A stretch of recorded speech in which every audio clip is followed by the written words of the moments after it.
brought my better half. She, go ahead, give her a cheer. This day is special for her too. This is her home church. And we were blessed in 1979 to be appointed here. Oh, I'm sorry, 97. I need to get ready, get my glasses on and get my hanky out. Because I won't get through this without shedding some tears. I've already done that. But we were blessed in 1997 to be appointed here at the church at 6 Points. Of course, my wife was extremely excited because it was home and her opportunity to be here to serve. And I could have never done that, as I've never been able to pastor any of the churches without her by my side. We appreciate her so much. And I thought back and they told me we could share some highlights of our ministry while we were here. And when we started our pastorate here at 6 Points, our biggest encouragers that we had here was Whit Thompson and Bill Sedgwick and Chuck Thompson. These three continued to always was there to encourage me and push me, to challenge me with a lot of things as we moved forward in ministry. I remember as a young man,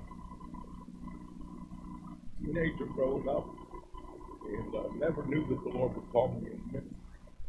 But Bill Sedgwick was one that I always said that if I ever had a chance to preach, I wanted to preach like Bill Sedgwick. And he was such an impact upon my life. And when we got here, with, of course, we knew him as a teenager growing up. At the time, he attended a church in Garden City. He knew all the bad things about it. And so that might have been the reason why he came to challenge me, constantly challenge me. But when we came here, the church parking lot was not paved. It was all gravel. And I used to have to run up here from the parsonage many nights to run the young people off the parking lot because the gravel has been done up to the gravel. And one morning, Whit came to me and he said, Pastor, he said, I'm going to challenge you with something. He said, I want to see if you'll accept the challenge. He said, we need to get this parking lot paved. And he said, there'll be a sizable donation to the church. I'll get the parking lot paved. You'll make a promise to me that you'll fill every parking space up in the parking lot. And I looked at him and I said, I'll take that challenge. And the reason I took that challenge is one night I had a dream about our second year into our pastor here. And in this dream, I was coming eastbound on Interstate 80, coming to the Emlenton exit, and traffic was being pushed off to the side of the road and burned. And the state police were there guarding and directed traffic. And when I get up, I assumed that there was an accident. When I get up to the police officer, I said, sir, is there a bad accident or what? He said, oh no. He said, these are all people trying to get to the point. And I said, to the point? He said, yeah, the point. The church at 6 Points, everybody goes to the point.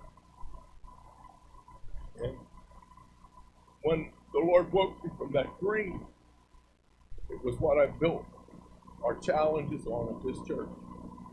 And one Sunday morning, I don't know how long it took, but one Sunday morning, and Brother Webb would go out almost every Sunday and look at the parking lot, see how many empty spaces there was that was out there, and he'd give me a report. You know, we've got 12 more spots to fill out, Pastor. And one morning he came in and he said to me, he said, you've done it. And I said, no, Webb, the Lord's done it. God has done some great things. We had 7 very good years here while we were at 6 Points, and it was because of these individuals that was here, plus all of the faithful ones.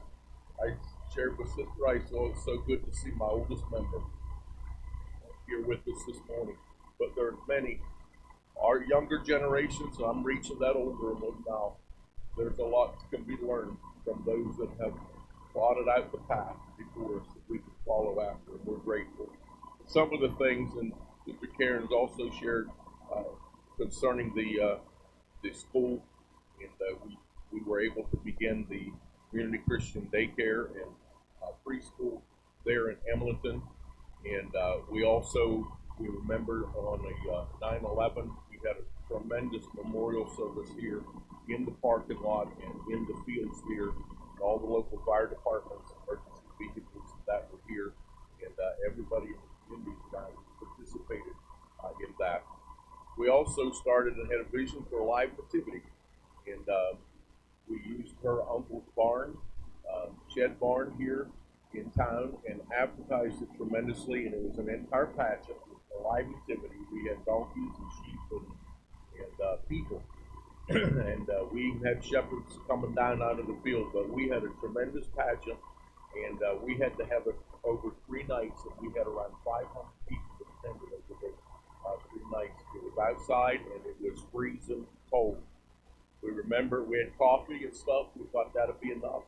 Somebody went to dump creamer in the coffee, and it was frozen. So it was that cold, but we had a great pageant, Christmas pageant every year that we were here on Saturday night and Sunday mornings as well too.